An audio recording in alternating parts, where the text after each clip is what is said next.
Hello and welcome to the Gooner Talk, back again with you guys for another episode of the Arsenal News Show, joining you every morning at 8 a.m. UK time. Hope you're doing good. Hope you're doing well. Hope you're having a fantastic week so far, and it started off well yesterday for you. Of course, we're closing in now on Arsenal's next fixture against Glimt in the Europa League. In fact, tonight at 6 p.m, we will be doing our preview show for that game and looking specifically into what they might do to us, what we can do to them, and how ultimately we can try and beat a team that is, I think, being underrated by quite a few people. Anyway, let's jump into the chat box as always and say good morning to our guests that are joining us live. Runs with Cows, good morning to you, to Carlton Cross, to Olu and Ands and Paul James. Good morning, guys. Black Shine, Matt G, Stephen, Kaiser, Dave, Evans, and Answer. Good morning, everybody. Hope you've had a fantastic start to your weeks. And of course, everybody else that's joining us too. Apologies, I can't say hello to everybody. That would take me literally forever. We kick off as always by telling you to drop a like on the video and subscribe to the channel if you're new around here. And of course, if you haven't already voted for us in the FCAs in the Best Club Content Creator category, you've got 3 ways to do it. So plenty of opportunities, plenty of options for you. So if you haven't done so, give the show some support and vote for us in that category. Our first story of the day is that Arsenal's women's team have been given what is it's a very difficult group. I know that Zurich are, of course, a team that you would expect us to beat, similar to the men's team in the Europa League this season. Juventus are a good side, but Lyon, similar to getting Barcelona in our group last year, it's 2 seasons now in a row where we're playing against Champions League finalists. And it's going to be very difficult to try and top this group. It's going to be a good test. You know, that's always good to kind of get a measure of where we're at. But getting Lyon is a frustration, I think, for Jonas Eidevall. And fingers crossed we can get through it. And we have to, of course, beat Juventus most likely twice to be able to do that. But there is still hope. There is still a big opportunity for Arsenal. We've started off the season well. So there's no reason why we shouldn't be able to at least push all the way to try and get to the top of the group. But it's going to be difficult with Lyon being in it, of course. Moving forward, Granit Xhaka was given the Player of the Month awards after what has been an excellent September. And he started off October in similar strong fashion as well. His goal in the North London Derby was his second of the season. He's chipped in with assists. He's got goals now. In fact, the irony is he has, I think, as many yellow cards as he does assists, which is quite a nice thing. I mean, if he does that across all of his seasons previously, we could be talking about one of the highest scoring midfielders in the league. But thankfully, it is happening this season around. We want, obviously, to be more goals than yellow cards. That would be great. But the new role that we have seen Granit Xhaka implemented into by Mikel Arteta has absolutely given him a new lease of life. And we are experiencing kind of the renaissance, if you will, of Granit Xhaka. And I think we're very thankful for that. Do we need more depth in that position? Absolutely. And Arsenal are still being linked with a move for a potential midfielder in January. There is an expectation that Arsenal will go into that January window and spend more money. Whether or not that's for a position to compete with Thomas Partey or with Granit Xhaka remains to be seen, but there are still links with the likes of Douglas Luiz, of course, and Danilo at Palmeiras. We'll also be linked with Piero Hincapié from Bayer Leverkusen, a centre-back, left-footed, could be, of course, the player that takes kind of that responsibility away from Pablo Mari that he had backing up Gabriel. We need a left-footed centre-back to come in and provide more depth for Gabriel. We'll see if that changes. But a massive congratulations to Granit Xhaka on getting named that Player of the Month for September. Fingers crossed this continues. Go and watch his message that he sent out on the Arsenal social feeds if you haven't done so already. Now, Jurgen Klopp has been talking about Martin Odegaard in the lead up to Arsenal's game against Liverpool.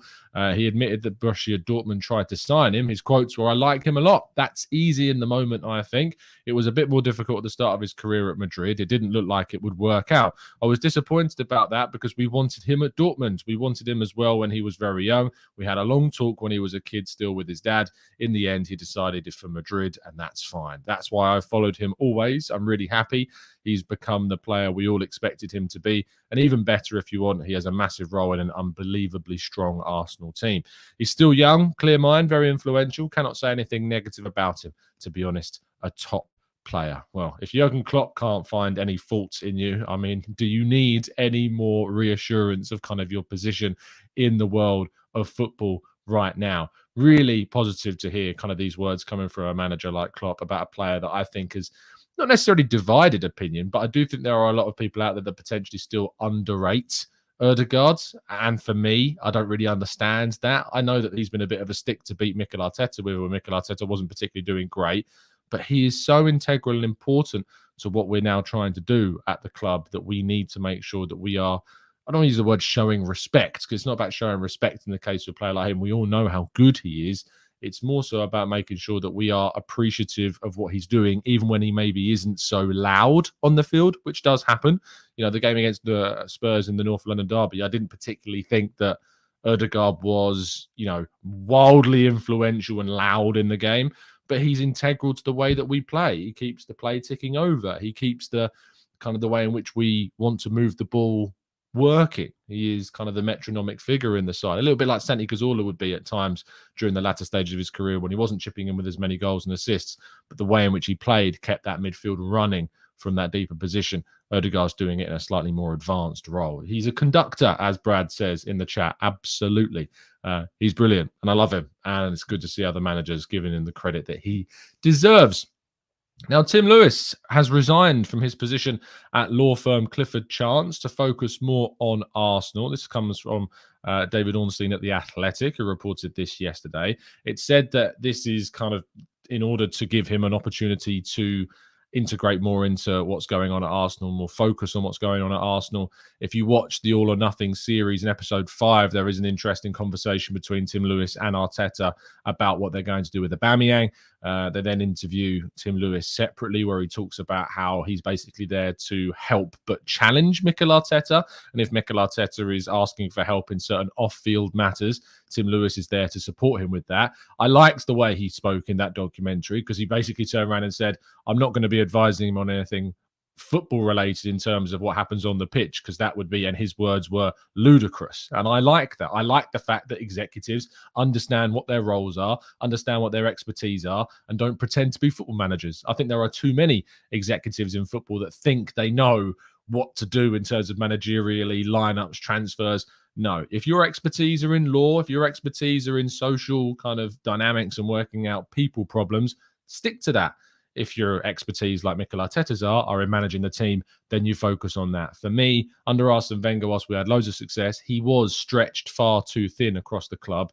We need executives to have these different types of off-field roles, and they're going to give Arteta the most support possible. So Tim Lewis, along with KSE, and Tim Lewis, of course, has been involved with Arsenal since around 2007, advising the Kroenkes about their potential takeover and then eventual takeover fully of Arsenal. And he's then now fully integrated, solely working with the club. So I think this is a good thing for Arsenal. I know that not many people know too much about Tim Lewis, but I think he's there to support Mikel Arteta, and with how things have been going, anything that's going to be able to back Arteta and support him further has surely got to be a good thing. And finally, I don't know why it says following Balogun scores again, alongside a picture of William Saliba. What I can tell you is William Saliba has talked about the potential of signing a new contract. What I would love to see, of course, is him sign a new deal, as we all would, but it's great to hear him actually speak about the potential of signing a new deal. He said basically that, you know, there's conversations that have happened kind of at a lower level between his agent and the club. He's loving life currently at Arsenal. Fabrizio Romano said that he's really loving life at Arsenal now.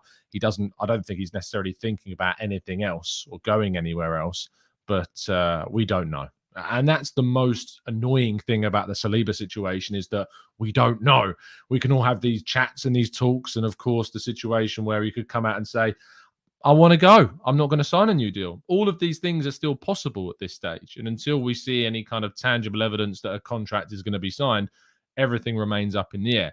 But it is nice to hear him ask the question about the contract. It is nice to hear him say how happy he is at Arsenal. It's nice to hear the fact that he's saying that discussions have gone on, you know, between him, his agents, and the club.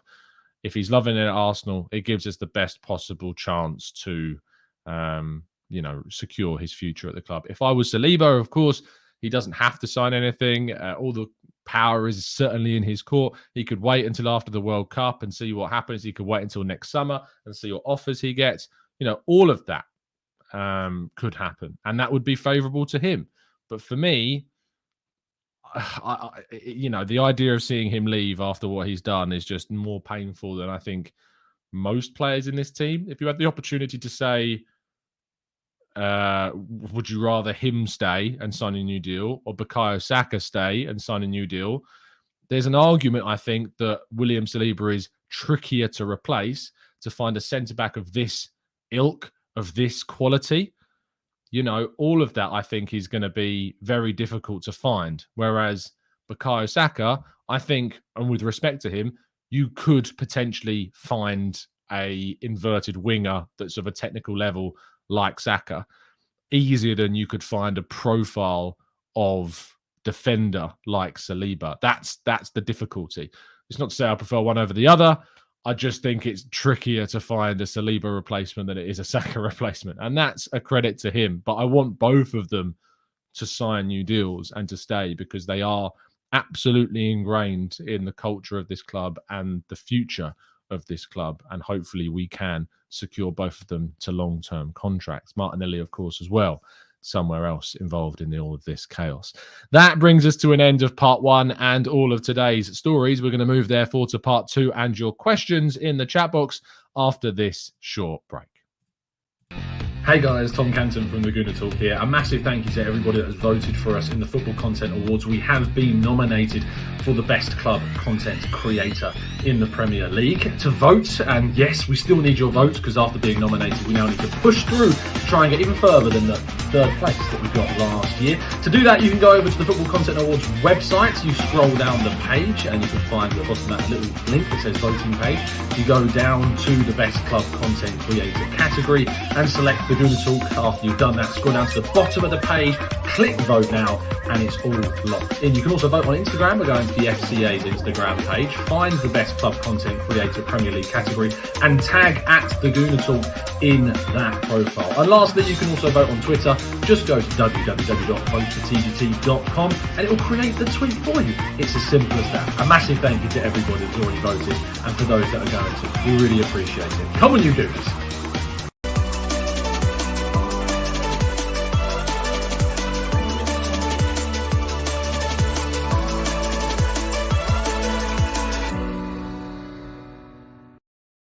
Yes, indeed, you can, of course, vote for us in the FCAs. All the information I've just read out for you there and the links to do all of that is in today's video description. Let's jump into the chats and get some of your questions answered. Marcus says, Locatelli rumours are resurfacing. Could he be a potential to replace or compete with Thomas Partey? For me, I would love to see a level of player like Locatelli come in. I just don't see it happening. I can't see Locatelli leaving Juventus, especially when he fought so hard to join Juventus and reject Arsenal. It would be a little bit of a strange. Well, I just can't work out how that would happen. But maybe stranger things can still happen in the world of transfers. Of course they can. Mad G says, Tom, do you think Klopp is made the Odegaard comments as a way to subtly let him know he's interested in going in for him? Klopp made similar positive comments about Martinelli. And they haven't gone in for Martinelli, to be fair, either, Mad G. I mean, of course Liverpool might want players like Odegaard. I think they miss actually a player like Odegaard. But it's going to cost you a serious amount of money to try and get someone like him now. I mean, we bought Odegaard for, around £30 million? What's he worth now? Easily upwards of 50. That's the thing about the current Arsenal team, is we're signing players and they're worth more than what we bought them for. I mean, even Gabriel Jesus, we signed for £45 million. He's now on a long-term contract. You'd have to sell him for significantly more than that. Gabriel Martinelli, what's he worth now after we signed him for £5 million? Even Granit Xhaka, if to lose Granit Xhaka now of a longer-term contract, you're going to have to pay at least what we, similar to what we bought him for Arsenal to even think about parting company with him. Only players, I think, like Thomas Partey, of course, with his age and the £50 million price tag, that's tricky. Ben White, of course, cost us £50 million. I think you'd probably break even around that because we paid a lot. We invested in him. Gabriel Magalhaes is definitely worth more than the £25 million we paid for him. William Saliba, what on earth is he worth after we paid £27 million for him? Tomiyasu, Kieran Tilly, Alexander Zinchenko, are these guys worth more? I think what's important to remember is that these players that we're playing are now building value, and that's how we're going to address the poor sales record of this team, is by buying players for an amount that then increases. And if we do sell them on, we'd absolutely need to make a profit on them. And next summer, that's going to be crucial to improving that sales reputation. Rails says, Tom, I'm disappointed by the background music and your vote video is not jungle. I know. I'd love for there to be some stock jungle music that doesn't infringe on copyright, but there unfortunately wasn't. So I had to go with that monstrosity, some people might call it. Gooner Talk says, Tom, do you need some editors for your work? The music for that video was extremely loud. So I could have added some subtitles for you. I don't. I can just lower the volume. It's done now. In fact, what I'll do is I'll just lower the volume for the next one. But I appreciate the offer. Marcus says, appreciate the Italians rarely moving to England, but rumours of Locatelli may already leaving Juve. Would you take him in January? Yeah, I absolutely would. I think it'd add a quality player to the team. Do we have any other Italians in the squad? I'm not sure we do. So synergy-wise, chemistry-wise, communication, is that going to be a problem? Maybe. Would be better off going for Danilo, a Portuguese-speaking player who's got a lot of players that can talk to him. Maybe I'm underrating Locatelli's English-speaking abilities. Stephen says, Tom, are we ready to challenge for the title? I'm not talking about titles at this stage. For me, Arsenal won't be in a title challenge until we're up and close to City come April. That's when Arsenal have been in a, quote, title challenge for me. But we're doing great, and I can appreciate how great we have been and how good things are right now. And we should focus on the fact that we've been so good so far. Owen says, hi, Tom. As positive as our start to the season has been, I think it's hugely important not to underestimate Liverpool on Sunday. They haven't been great so far, but always seem to find form against us. I like to use the example that Arsenal can be a little bit of a defibrillator of a team at times. We've revived careers like Bruno Fernandes or Man United when we've seen them be really poor, and we kind of did that a little bit this season with naivety on the counter-attack. Liverpool, I think we absolutely should be beating on Sunday. It's a great opportunity to play them. Not only is it at home, they're not in the best of form, and I think they can be got at. Their best players aren't necessarily performing at the top level, and a player like Sadio Mane that used to cause us so many problems is, of course, no longer there. I hope that we've got enough to really take it to Liverpool, dominate a game. That's the key one, is that whenever we've played Liverpool, even at home at times, they've still dominated most of possession. I want to see Arsenal really control possession in this game and take it to Liverpool as best as we can. Louis says, we talk about a wide forward a lot for backup. For me, Jesus can be that. I'm leaning towards a backup top striker, perhaps a physical player to bring on if need be, such as a Mitrovic type. I think there's an argument that Arsenal could have more of a plan B option coming off the bench in times of desperate need. But however, there is still part of me that thinks that having like-for-like replacements enables Arsenal to keep playing the way that they can play. And I think what we've seen from our style of play so far this season especially is that style of play is working. Teams aren't necessarily coping with it, and chucking balls into the box against some of the lower teams down the table might not actually be the best technique to try and beat them in those final moments. Lynn says, when we play on Thursday, do you think that Arteta will experiment a little with our players? For example, trying Tomiyasu as a centre-back? I don't. The main reason for that is because I think Cedric is injured. If Cedric was fit, I think potentially we would see Tomiyasu holding Cedric and Tierney as a back four. But because Cedric isn't fit, I think Tomiyasu will just come in at right back. We're going to do our preview show tonight, so make sure you set your alarms for 6 p.m. UK time, because we'll be back talking about Arsenal ahead of Bodø/Glimt this evening. And we'll have to see what teams our guests and myself have indeed come up with. Ronald says, if we get Champions League, what one player would transform Arsenal across the forward line, and one player across the midfield, and one player across the defence? It's a good question, because there aren't particularly standout players, especially in the forward line and defence, that you would look to and say, yeah, we really need that. Defensively, is there one defender that I would look to? I think you have to probably look at the right-back position, considering the fact that Ben White's currently playing out of position. I know he's done really well, but you look at that as really the main one. It's either that or the left-sided centre-back, but you could then argue maybe moving White and Saliba into the middle is something that we haven't tried and I'm excited about.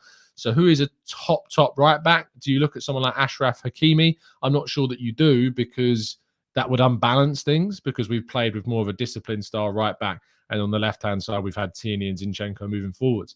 It's a bit of a difficult one. Maybe I'd have to give that more of a think. Midfield, midfield's going to be really key. People say Jude Bellingham or Declan Rice. I think either of those two would be transformative for Arsenal in either of the 6 or the 8 positions.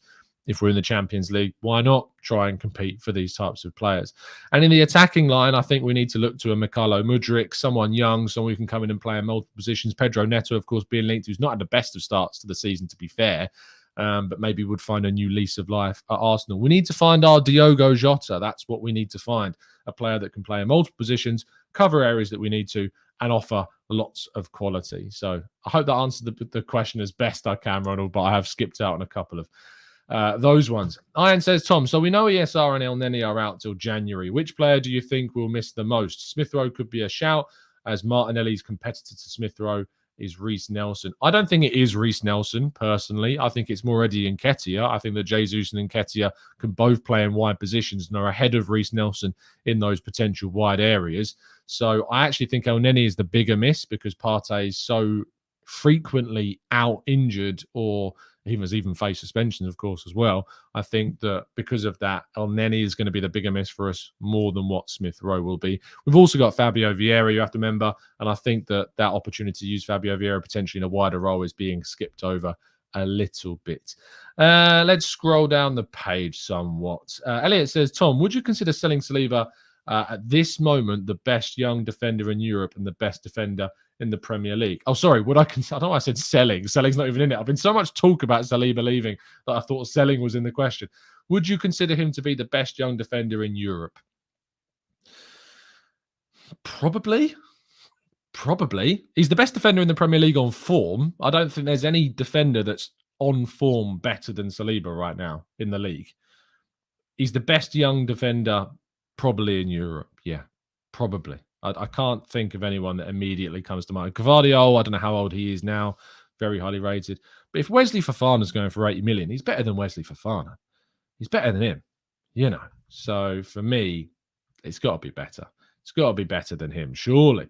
Let's go to Ronald, who says, our defenders will enjoy not getting elbows to the heads from Mane. That is for sure. Absolutely. Martin says, Tom, you kept tabs on our loans, trusted becoming a fan favourite at Birmingham, and Balogun's balling in France. We are, and we're doing our loan update shows across the season. So you'll be getting expert insight and chats from all of our experts talking about players like Austin Trusty. I'm hoping to lock down someone to talk to about him throughout the season because he is a player that I think we should all be keeping our eyes on and not forgetting about. He could potentially come in as a ready-made backup to Gabriel. He's playing on that left-hand side of a defensive 3 for Birmingham. So I think that's definitely a positive for us. Dave says, talking about Partey, I heard AVP talking about his minutes throughout his career. He's been managed wherever he goes so he doesn't get injured. He's not injury prone. It's his style of play. I mean, if you think about the fact that Atletico Madrid, he was never really injured. He never really missed a game. I think the difference between him there at Arsenal is that he's been required to play a lot more. He's been asked to play a lot more minutes. Yes, his style of play, he overextends. He absolutely adds so much more into a game than maybe it goes beyond the parameters of what his body is capable of, and that's where he overextends and injures himself. I think Arsenal need to manage him better. I think we could take him off earlier in games when we don't necessarily need to keep him on the field any longer. I think that's what we need to do better, is manage the amount of minutes that he plays on the field. Jay Dime says Patino could become the perfect Xhaka understudy. And what do you think about Benjamin Sesko? Benjamin Sesko will be joining RB Leipzig at the end of this season with Salzburg, so there's no chance that Arsenal will be signing him. But he's a very good player. Patino still remains a little bit of an enigma for me. I'm not 100% sure where he's going to just slot into Arsenal's team for the future. He is doing well at Blackpool. The Blackpool fans rate him very highly. And he scored, of course, as well. And I think scored for the England under 18s, 20s over the international break as well. There's a lot more, I think, to come from Patino. But I'm not 100% sure where he's going to fit into the team. I think we need to watch pre-season when he returns after his loan and see how he then integrates back into the potential Arsenal setup for next year. But he's a great talent. He's got a lot of potential. It's just about seeing where he kind of moves in. I don't think he's a number 6, like an out-and-out 6. I think he's kind of got that hybrid element to him where he can kind of play between the two roles, potentially where Xhaka is playing right now, as you say there, Jay Dime. I think that potentially is where we might end up seeing him play, but he can play deeper. But he's not the physical sixes that you think you'd need for a number 6 role in a Premier League team. When you look at Fabinho, when you look at Rodri, when you look at Partey, players that are playing in the deepest position of the midfield 3 for the top teams in the league, Patino isn't that. And I think Patino would play slightly further forward, probably in that Granit Xhaka position. Daniel says, Tom, been asking Spurs fans who would you have up top, Kane or Haaland, and they keep picking Kane. Is it me or are they being delusional? Look, Haaland obviously is a brilliant player. And I think that the problem with Spurs and Kane is there's that attachment there. It would be like saying to Arsenal fans, I suppose during those seasons, I know that Robin van Persie is not in any way a liked figure, but he was such a clinical and ferocious goal scorer. If he had stayed at Arsenal for his career and become potentially a club legend, it may have been the same kind of case. I didn't really want to talk about Thierry Henry because he's very different and it was a very different kind of period then.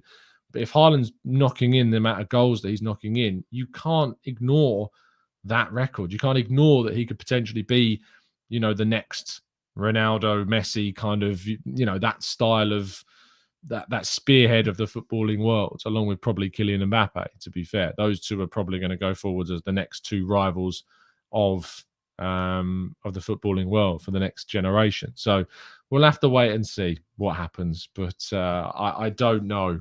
I don't know whether or not you'd ever see Spurs fans turn around and say they'd move on Kane. Who knows? Who knows? I'll tell you what, City made an absolute bargain by not going for Kane in the end, that's for sure. That is for absolutely sure.